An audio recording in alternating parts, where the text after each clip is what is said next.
Welcome to Affinity Designer.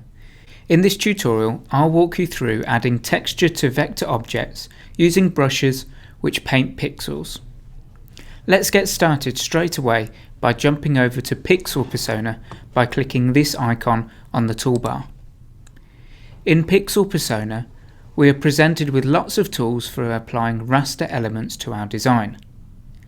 I'm going to modify this solid grey background so it appears to be a stone wall. I'll select the layer from the Layers panel and then select the Paintbrush tool from the Tools panel. I want more than the standard soft, circular brush tip which comes with this tool, so if I click on the Brushes label over here, the Brushes panel displays, and I can choose Texture from the pop-up menu. I'm now presented with a gallery of brushes I can apply to my brush tool. I'll select the top design, but feel free to experiment with any other brush in this category. I'll then click the Swatches label to switch to the Swatches panel, so I can load my brush up with black by clicking this swatch. If I drag on the page, pixels are applied to my page using the brush's design. They are applied just above my grey background because I chose this before painting, and they are hosted on a new pixel layer which Affinity Designer created for me. The current look is far too strong, so I'll drop the opacity of the pixel layer by using this option on the Layers panel. That's much better. I'll now add a second pixel layer above the current one by selecting this icon on the Layers panel, and then set the layer to a blend mode of multiply. Then I'll load my brush up with mid-grey instead of black. As I click on my page, pixels are applied to this layer, and because of the multiply blend mode, colours underneath the pixels I paint are darkened. Once more, I'll drop the opacity of the layer to soften the effect.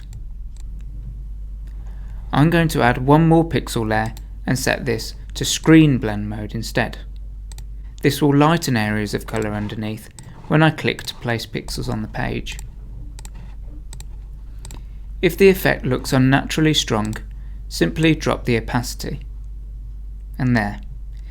I now have a background for my design which looks like a stone wall. Now we've covered the basics, things are going to get a little more complex. My plaque has only just been added to this wall, so it's still shiny.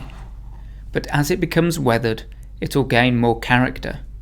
That's what I'll add next. I'm going to switch back to Draw Persona by clicking this icon on the toolbar, and add a second layer of colour to my plaque. With snapping turned on, I hover over the outer edge of the plaque to make it a snapping candidate. It'll flash purple. Next, using the Rectangle tool from the Tools panel, I'll drag out a rectangle so it snaps to the exact shape of the plaque. We can't see it at the moment because it's currently underneath the plaque, as you can see by the order of the objects in the Layers panel. If I drag the object up to this point here, you can see the rectangle in all of its glory. However, if I position it here, it hides the edge of the plaque, but not the centre. The reason for positioning it here will become apparent later. This new rectangle has a different global colour applied to it, but the gradient, going from a 45% tint to 100% colour, is identical to that of the layer underneath. I'm going to paint pixels in order to hide parts of this layer and reveal the layer underneath, thereby creating a weathered look. So I'll switch back to Pixel Persona and select the Paintbrush tool again.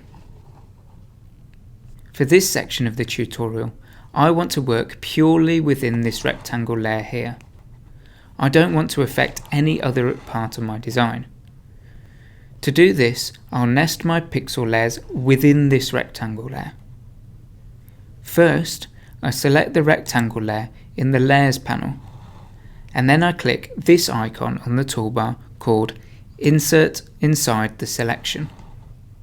Now, when I add a new pixel layer using this icon on the Layers panel, you can see it is placed or nested inside the rectangle layer. With my brush loaded with mid-grey, I'll just shrink the size of my brush by pressing the open square bracket key a few times. When I paint on my page, the pixels can only be seen where they overlap this rectangle layer. Once I've finished painting, I set the pixel layer to the blend mode Erase, and suddenly it reveals the layer underneath. As I did earlier, I can drop the opacity of the layer to soften the effect. I can also layer up the erasing of this rectangle layer by adding another pixel layer by clicking this icon on the Layers panel. Notice how it adds it immediately above this layer, still nested inside the rectangle layer without the need to use the option on the toolbar. I can then set the blend mode to Erase and begin painting,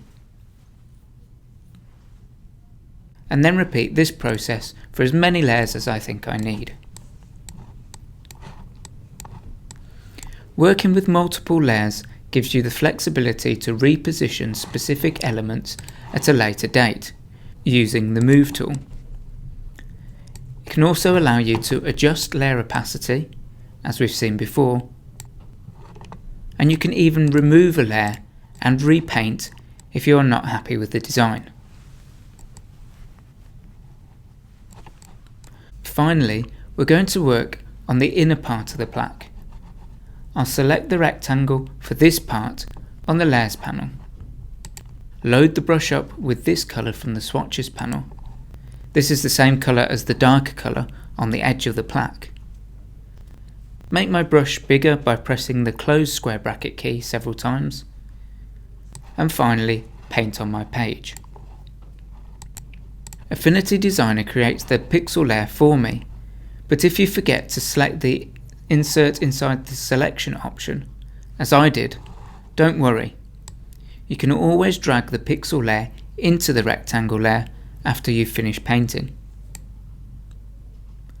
I'm going to drop the opacity of this layer, but before I do, you'll see that some pixels have strayed across the text and are therefore hidden, because the text is at the top of the layer stack. If I want these pixels to stray over the top of the text, we can duplicate the layer from the Edit menu using the Duplicate option, and then drag the duplicate layer to nest it inside the text layer.